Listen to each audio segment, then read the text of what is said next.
Hi there, welcome to my lectures on matrix algebra. This is lecture 1, part 1. In this lecture, we'll talk about 3 topics: system of linear equations, and then second, matrix of coefficients, and the third, we'll introduce a concept called reduced row form. So let's get started. So what is a system of linear equations? We say an equation being linear if the equation's in the form, that is, it's the sum of terms, and each term that you sum up would be the unknown multiplied by a number, like this. And also it can be just a constant. Okay, so this equation here clearly satisfies that informal definition, and also that. So we have 2 unknowns and 2 equations. So we call this a 2 by 2 system. So here's another example where you have 3 unknowns. And you see each term is the unknown multiplied by a number, and equals to some constant on the right-hand side. Of course, not all equations are linear. Those that are not linear, we call them nonlinear equations.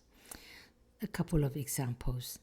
You can have terms that are not the unknown itself, but something happens to the unknown. So here is x squared.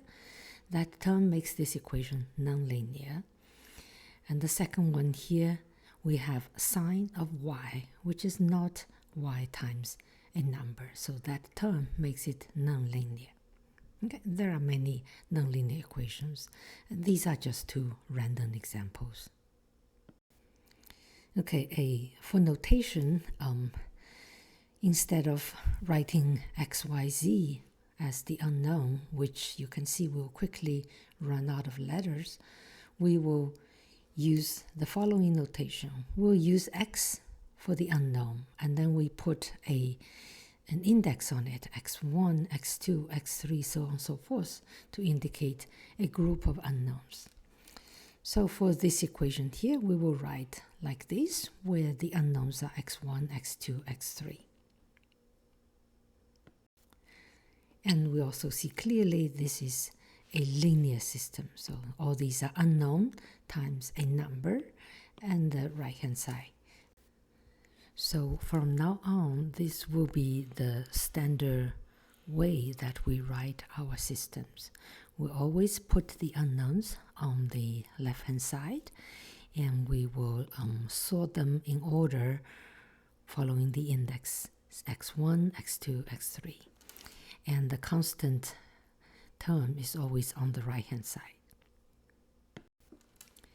So once it's written in this form, then we see that it's understood the unknowns are x1, x2, and x3. And then we can write it in a more compact way, which we call it's a matrix of coefficients. So what matters are these coefficients. So we'll collect the coefficients all together. So it's written as the following. So the left-hand side, if I collect these 9 coefficients, it can be written as a 3 by 3 matrix form. And then on the right-hand side of the equation, the 3 constants will be just put here. And to specify that these are the right-hand side of the equation, and we will put a vertical line here. So here, this is a matrix A, capital A, and this right-hand side is a column vector B. Okay, so we can write out a general form for linear equations, an m of them. So the coefficients there, so let's denote them by a with the double index. So the first term will be a11, and this second one in this first row will be a12, a13, all the way to a1n.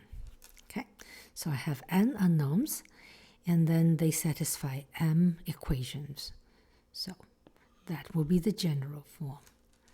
So the unknowns are the x's. So we have x1, x2 to xn. These are the unknowns. So we can collect all the coefficients here. The left-hand side will give me a n times m rectangle, and then there is a vector on the right-hand side. So I can write out the matrix of coefficients, which is called A tilde. That will be the A matrix, which will be the rectangle here, from A11, A12 to A1n. Then the second row is A21, A22, A2n, so on and so forth. To the last one will be AM1, AM2, AMM. And then we draw a vertical line and we put the constant vector on the right hand side here. So B1, B2, all the way to Bm. We are interested in finding a strategy to solve such a system of linear equations. So how do we do that? So first we make some observations. And the observations are that we can find some operations which we call elementary operations, that they would not change the solution. So the first operation will be, and if I take one equation, meaning one row in that matrix form, and then I multiply all terms by a constant c, which is non-zero, then you know it doesn't change the solution of that equation. The second operation will be if I switch the position of two equations. Say position 1 is switched with the equation in position 3, then they are still the same equation, so the solution remains the same. The third one would be if I take one equation and I add on top of it a multiple of another equation, that also does not change the solution. Since each of these operations does not change the solution, then we can apply multiple of these operations, a sequence of them, and then the solution is still the same. Okay, so let's take an example to see how these three operations can be applied to it. So here is a 3 by 3 system. We have three unknowns, x1, x2, x3, and then we have three equations. And let's see what does it mean by performing one of the elementary operations. Okay, so the procedure we probably are familiar from high school, and let's go through it. It takes several steps. So first step will be I want to make this coefficient 1. So I perform the operation type 1, and I multiply this equation by 1/2, or I divide it by 2. Then I get this equation, x1 2x2 minus x3 equals 1. Okay. So first, let's see, if I want to multiply the first equation by 1/2, and then I will get the following system. So this is multiplied by 1/2, so I will get 1, 2, -1, and 1. That will be here. And then the other two equations remain the same because I only did that operation. Then I have this system, and this is equivalent to that one. Now let's try an operation number 2. Let's switch the second and the third equation. We switch the order. So we put the third equation in the position of the second, and we move the second equation to the position of the third equation. And this is an equivalent system. And the third operation, let's say we take the second equation here, and we will add on top of it the first equation multiplied by 2. So you multiply this by 2, you get 4, 8, -4, and 4. And you add it on top of the second one. So 4 plus 3, now we get 7 for x1. And then 8 minus 1 is a 7 for x2. Negative 4, 1, we get negative 3. 4 add to 7, we get 11. Then we get this system, which is still equivalent to the original one. Now the goal here now would be giving me a system of linear equations. We will use those 3 elementary operations in a proper manner to transform the original system into another equivalent system. And we want the system to be in a so-called triangular form, which we will see soon in our example. And once it's in this triangular form, then we can solve the system easily. Okay, so we take an example to make clear what we mean. So let's say we have this system here, just a system with numbers. How do we perform these elementary operations? Okay, so we will go through this step by step. Okay, so let's say my goal will be to make the lower half triangular part to be 0. I want to make this number 0, this number 0, and this number 0. And you will see later on why this is a smart thing to do. Okay, so step 1, I take the first equation and then I multiply it by half. Okay, so multiply this by half, I will get 1, 2, negative 1, and 1. So, which will be this red one here. So after step I, I'll get this system, and I know it's equivalent to the original one. Now, once we made the coefficient here to be 1, then it is easier to do what the next step. That is, I want to make this number 0. So what can we do? Well, we take this equation and we add on top the first equation multiplied by negative 3 to cancel this 3. Then we'll get 0 here. Right? And then the next term, this multiply negative 3 is negative 6, negative 1, I get negative 7. And this will become positive 3 plus 1 is 4. And this will be negative 3 and plus 7, which is 4. So I get a system like this, which is still equivalent. So my next goal is to make this coefficient 0 by a similar operation. You can probably see already that we can multiply the first equation now by negative 5 and then add it on top of the third one, and then this will be 0. And that's exactly what we do. So then the first becomes 0, and then multiply by negative 5 becomes negative 10 plus 3, you get negative 7. And then 5 minus 4 is 1, and then negative 5 plus 6 is 1. So I get this system here. Now the final step. Here we want to make this term 0. So we see that I can use the second equation here, right? I can multiply the second equation by negative 1 and then add it on top of the third one. Then this term will be 0. That's what we do here. And then this becomes negative 4 plus 1, which is negative 3. And then negative 4 plus 1, negative 3. Okay, now we have a system like this, an equivalent system.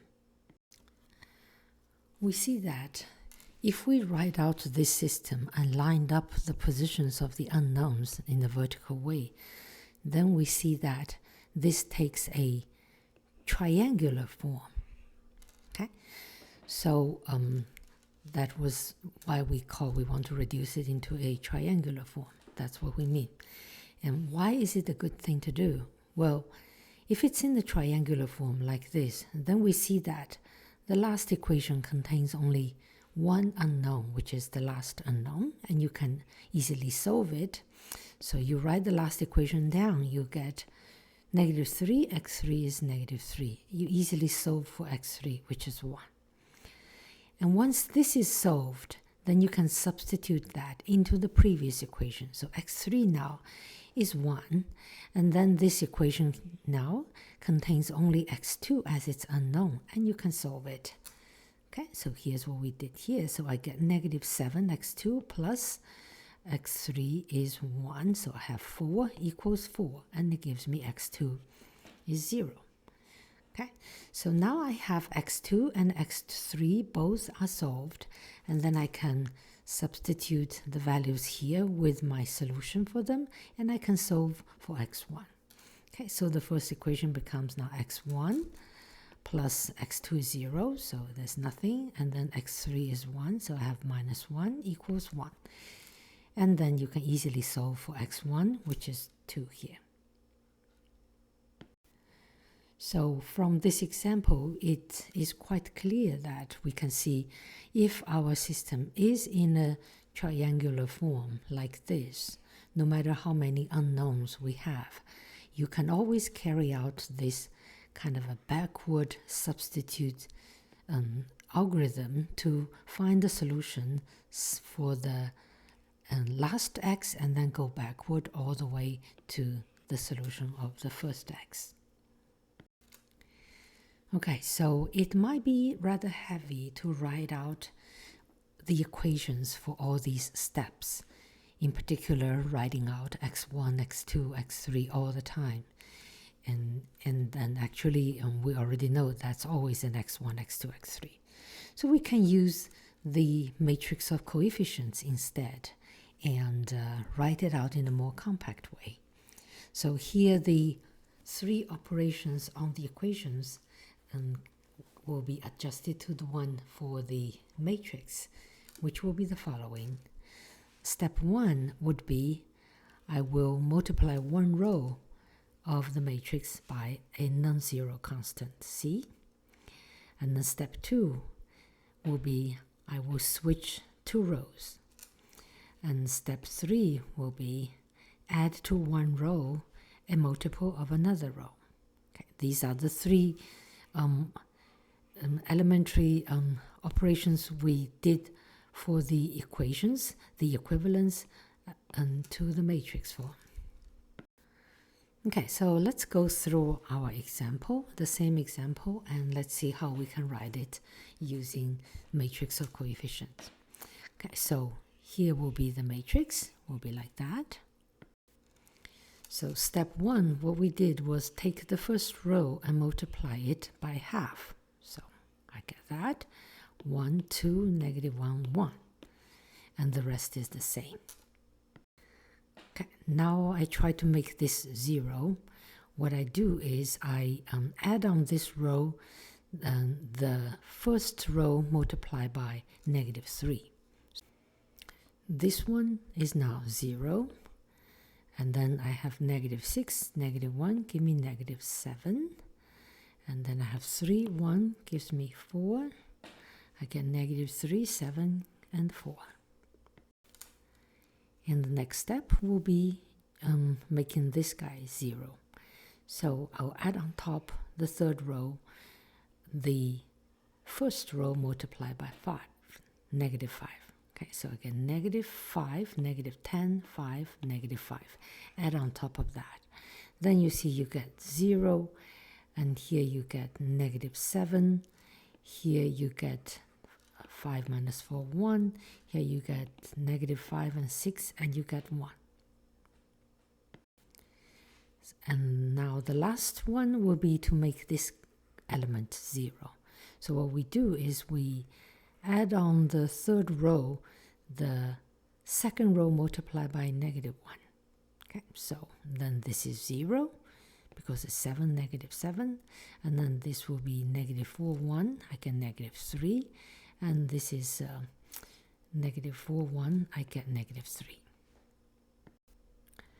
So we see now we have reduced the matrix, the A tilde, the part matrix A part is now having this triangular form 0, and the non-zero one is this upside down triangular form.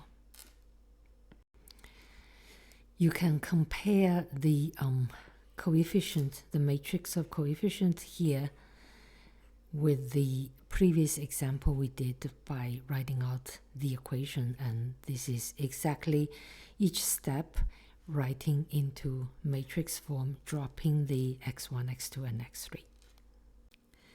And then once we have it in this form, at least in this example, then we can solve it backwards and find the solution. Okay. But one observation to make here is that it seemed to be important to obtain the matrix of coefficient in this specific form. So in the second half of this lecture, we will discuss more detail this form and give a definition of it, and then talk about related issues. Okay, so I hope you enjoyed this one, and I'll see you in the second half of the lecture.